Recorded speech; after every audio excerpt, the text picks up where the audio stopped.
यूं तमाम तरह के आरोप आपके ऊपर भी लग रहे हैं, कई परेशानियों का आपको सामना करना पड़ रहा है। लेकिन हैदर जब लाइव आपके साथ इस वक्त जुड़े हुए हैं तो सीधे सीधे मैं चाहूंगी कि हैदर को आप जो भी कहना चाहती हैं वो आप कहिए।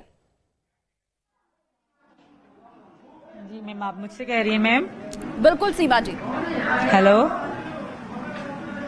हैदर, सुन रहे हैं मेरी बात? सीमा जी, एक तरफ आप हमारे साथ जुड़ी हुई हैं और दूसरी तरफ आपके पूर्व पति, अगर मैं कहूं हैदर, वो भी आपको लाइव इस वक्त सुन रहे हैं, तो क्या आप हैदर को कहेंगी?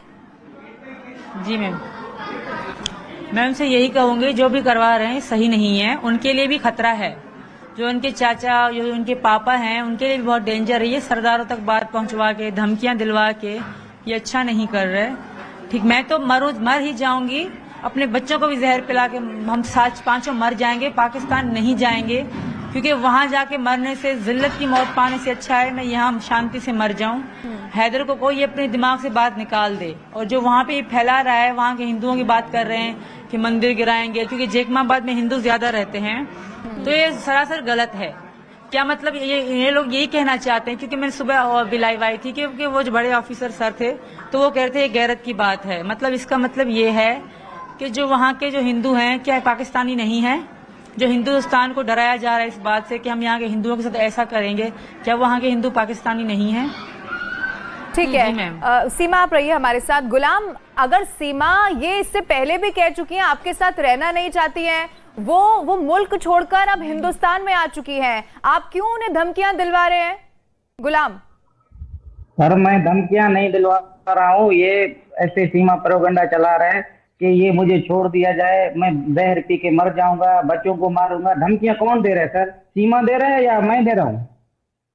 ये बेबुनियाद बातें हैं। ये देख, इसने जो भी किया अच्छा तो नहीं किया। की बात तुम लोग पाकिस्तान में कोई फूल तो नहीं चढ़ाएगा, इसको माले तो नहीं पहनाया जाएगा। कौन सा इसने अच्छा काम किया? आप सुनाओ, बच्चों को इधर लेके आ रहा है। मैं बार बार ये रिक्वेस्ट कर रहा हूँ प्राइम मिनिस्टर मोदी सरकार को, योगी सरकार को, हमारा आवाज नहीं सुना जा रहा। ये मौगब तक बातें कौन फैला रहा है? सीमा जी फैला रहा है ना, मैं नहीं फैला रहा हूँ। मैं तो अर्ज कर रहा था, रिक्वेस्ट कर रहा था कि मेरे बच्चों को किसी गैर महरम से नहीं रखा जाए, इसको सरकारी मुझे रहने क्यों नहीं दे रहे? रखा जाए। पता नहीं भारत मीडिया या भारत वाले लोग हमको जबरदस्ती हिंदू और मुस्लिम के जंग में फंसाना चाहते हैं। इसका जिम्मेवार कल कौन होगा? इसका जिम्मेवार सीमा के जो सज्जन होगा, या सीमा का परिवार होगा, या ये खारली पीली जो तालियां बजा रहे हैं, ये बीच में कोई भी नहीं आएगा। हैदर जी, ये सीमा को फंसवाना चाह रहे हैं। गुलाम हैदर जी, बाकी लोग जबरदस्ती कर रहे हैं या आप सीमा के साथ जो कर रहे हैं? हैदर साहब, आवाज अगर आप तक पहुंच रही हो, ये बात को देखा जाए, हम पाकिस्तान तक। गुलाम हैदर साहब, आप अगर मुझे सुन पा रहे हैं तो जबरदस्ती तो सीमा के साथ आप कर रहे हैं। अभी न्यूज़ 18 इंडिया पर लाइव सीमा ने आपको ये कहा कि वो आपके साथ नहीं रहना चाहती। मैं इस्लाम की अगर बात करूं, गुलाम हैदर साहब, क्या निकाह के वक्त ही महिला की इजाजत मांगी जाती है क्या?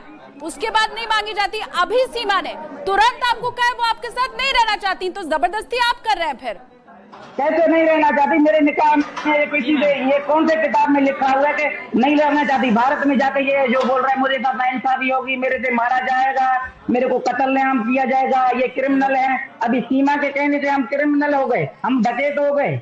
हाँ, सीमा जो कहेगा वो ये है, बाकी हम सब गलत है ना? गुलाम, इससे पहले भी सीमा ने आप पर आरोप लगाए हैं कि जो पहले से 2 बच्चे हैं उनको आप स्कूल तक भी नहीं भेज पाए। अब वो इस बात को लेकर आश्वस्त नहीं है कि जो 4 बच्चे हैं आप उनका भरण पोषण कैसे करेंगे। वो कह रही है कि स्कूल का उन्होंने मुंह तक भी नहीं देखा। वो ये भी कह रही है कि उनके बच्चे आपको अब्बू तक भी नहीं कहते हैं, पापा भी नहीं कहते हैं। तो आप कैसे आप उनके साथ रहेंगे? जबरदस्ती का रिश्ता आप चला सकते हैं क्या गुलाम? कैसे जबरदस्ती का? ये मेरे बच्चों को हिंदू धर्म में लेके जाए, ये जबरदस्ती है? जबरदस्ती है। ये बच्चों को जो भी करवाए, इसको कानून इजाजत दे रहा है? कौन से किताब में है? आप हमें बताइए कि ये किस तहत रहना चाहता है? मेरे बच्चे अभी नाबालिग हैं, छोटे हैं। सीमा जी का ये ख्वाब है, ये जो है ना पूरा कभी भी नहीं होगा। इसको ये कल से ये खुद चप्पलें और जूते मार के पाकिस्तान के हवाले करेंगे, तब सीमा को ये एहसास होगा कि मैंने क्या किया, है ना? अभी जो ये प्रोपेगेंडा चला रहे हैं कि ये होगा वो होगा, हम तो को रखेंगे, नौकरियां दिलवाएंगे। पहले भारत सरकार अपने जो कितने लोग उधर हैं भारत में, उनको तो नौकरियां दिलवाए। सीमा के पीछे क्यों पड़ा हुआ है? सीमा के पीछे भारत नहीं पड़ा हुआ है, सीमा के पीछे भारत नहीं पड़ा हुआ है। गुलाम हैदर साहब, आप शायद प्यार की ताकत को नहीं जानते हैं और शायद यह जो सीमा कह रही हैं वो आप समझ नहीं पा रहे हैं। सीमा जी, हैदर साहब कह रहे हैं भारत पीछे पड़ा हुआ है, आप जरा उन्हें समझाएं कि आप पाकिस्तान से अगर यहाँ तक आई हैं तो उसके पीछे की क्या वजह है। सीमा, समझाएं आप हैदर को। एक मिनट मैम।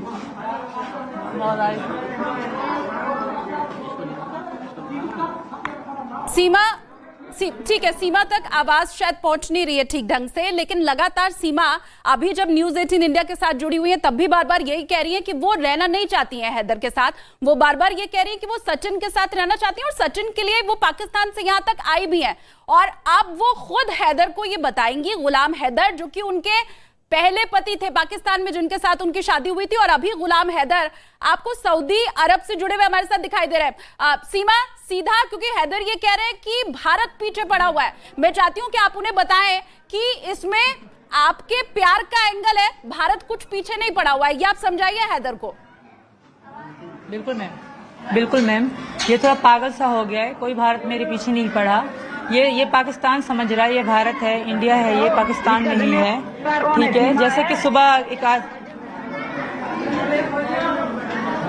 तुम सचिन के पीछे पड़े, सीमा हो सकती है, सचिन नहीं हो सकता, पहली बात।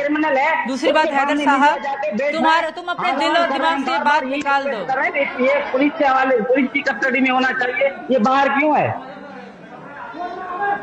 जो जुर्म क्रिमिनल है उसको सजा होनी चाहिए ना। I am wife of Sachin, मैं सचिन की पत्नी हूँ। तुम्हें इस बात से जलन है, सीधी बात बताओ। सचिन की बत्ती, इस बात से तुम्हें दिक्कत है, सीधी बात करो। तुम सचिन की पत्नी है, ये तो मेरे को पता चलेगा, ये तो एक अच्छी तरीके से पता चलेगा कि तू सचिन की पत्नी है। धमकी दे रहे हैं, मैं भी जानता हूँ, सचिन के बाप को भी जानता हूँ, सबको हम जानते हैं। ये प्रोपेगेंडा कौन चला रहा है, इसके पीछे कौन है, ये कौन ले वही कर रहे हैं।